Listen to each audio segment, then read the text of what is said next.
Hi everyone and welcome back. Here's another episode. And so today we're going to be discussing immersive marketing and the customer experience and how it's really important to get quite intimate with your customer in order to get the results from your marketing today. So my name is Chris from Melotti Media, and we are a copywriting and content marketing agency, and we help brands articulate their value to their customers. Mike? I'm Mike Sanders, Managing Director of Oddball Marketing. We're a full-service digital marketing agency. Thank you. And I'm Kristen Hancock. I'm a principal at Font & Swatch, and we create profound brands for mid-market Australia. All right, so this is a complicated topic, but one that's definitely worth listening and watching because it's important today. Customers want they don't want a 2D experience, they want a 3D experience. So I think I'm going to throw to Mike because he's really quite well versed on this, and we'll build upon you. So Mike. I think the key when you look at marketing as such, we traditionally think of marketing as this sort of attraction thing that we do, right? So how do we get more leads and opportunities coming through the door? That's what we traditionally think of marketing and advertising. Yeah. But marketing transcends that. It's so much more when we think about the buyer's journey, and experience is a critical piece in that whole puzzle.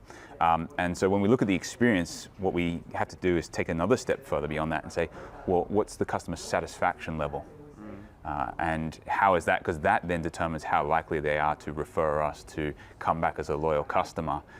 So what is that customer satisfaction? Well, it's the difference between the expectations that we set up for the customer in terms of what they're going to get from us, how we're going to solve their problems, to the actual experience that they receive.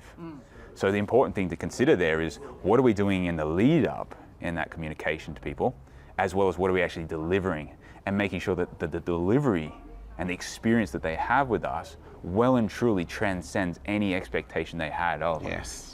So I think that's a critical piece that we need to sort of think about, where, you know, if you look at it, for example, I sort of look back to the example of, say, a restaurant.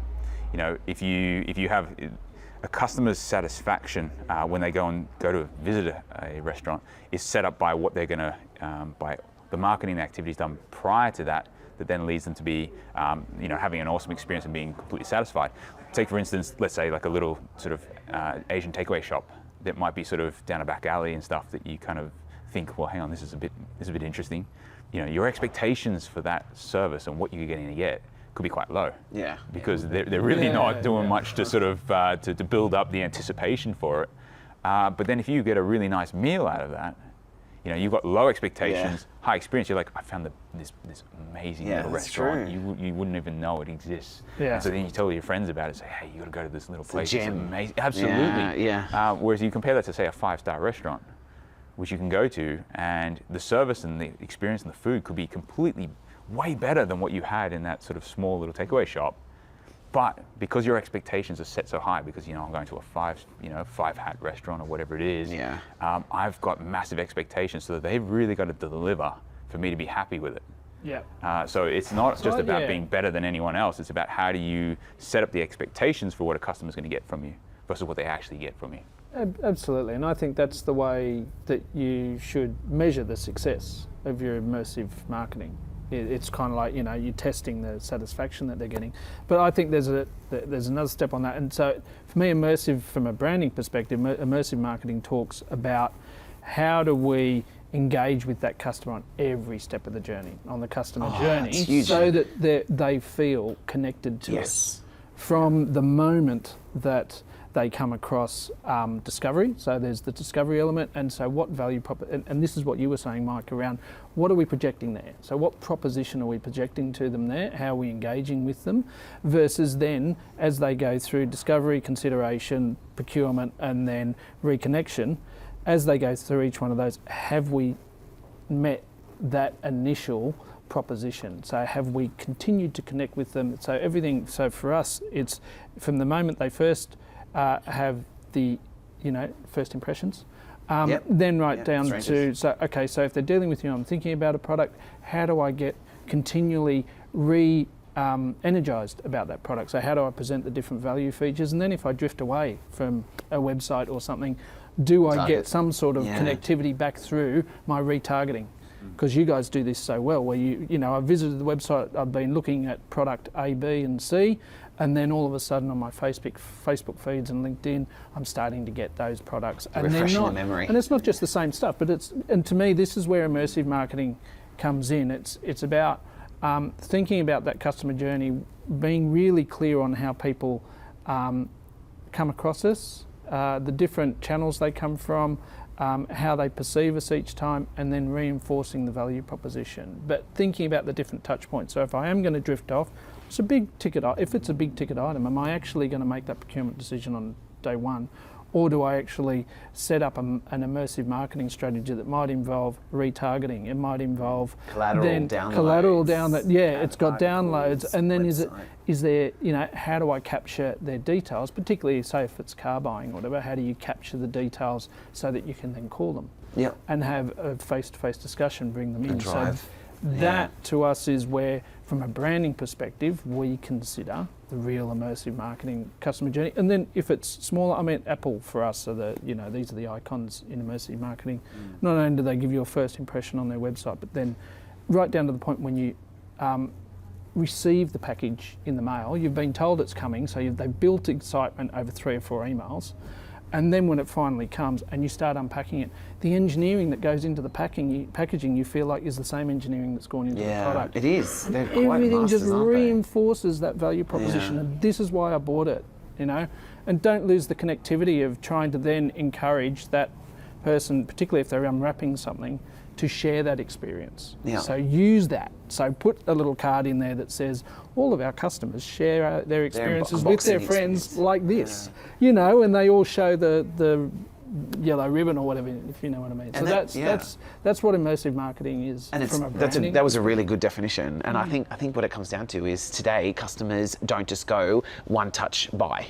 It's rare, and for the majority of businesses that's not happening. And so what it takes is the key to unlocking immersive marketing is breaking down that, like you said, all of those milestones. And there's many different ways to do it, but sometimes it can be as simple as, what would my customer do after they first meet us? Yes. And it's like, okay, so in that response, we need an app, or we need a landing page, or we need a downloadable. And it's looking at a lot of people and a lot of businesses get overwhelmed by thinking about this. They go, customers can interact in so many different ways. But what it comes down to is going, okay, this particular persona would probably land on this particular part.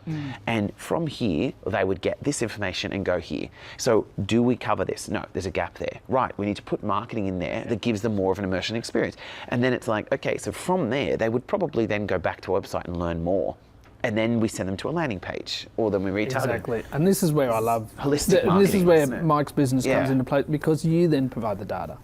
And that's what the data is great. You can see the gaps of where people are drifting off. They've come to this page 6 times, but then they've decided not to purchase. Yeah. So that's why marketing is so powerful. Immersive marketing is so powerful now, because you can see along that customer journey what people are doing, what action they're taking. The key thing there in terms of for any business to do is to look at the customer journey and mapping that journey. Yes. And you kind of touched on that before, and the key point there is touch points.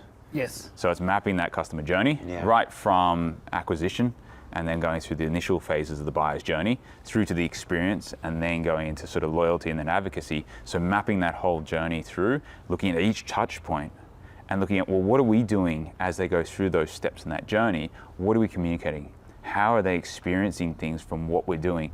Whether it is a product, which is a lot easier because there's something tangible and there's literally a touch point there, but it goes for services as well, because once someone engages with you, what is that next step? What is that communication that goes out or that happens as they then kind of come on board and then move along? With services, but and it's mapping that and giving them confidence in your service.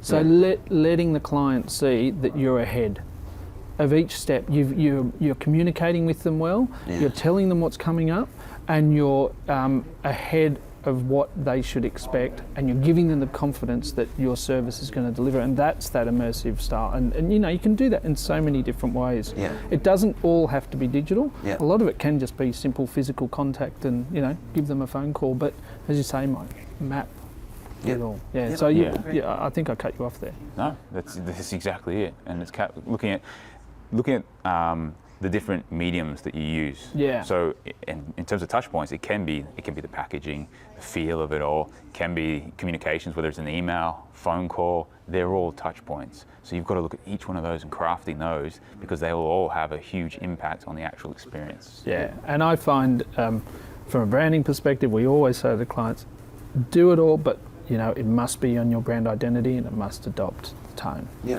So that's the key. And I think we've kind of summed it. Yeah. Like, I don't think we should help on. I think that really what it comes down to, and the main insight is, think about your customer types and personas. Think about the touch points that they go through, Yep. and map out the content marketing and the content pieces and the marketing pieces and the campaigns that you need to create at each touch point to keep engagement.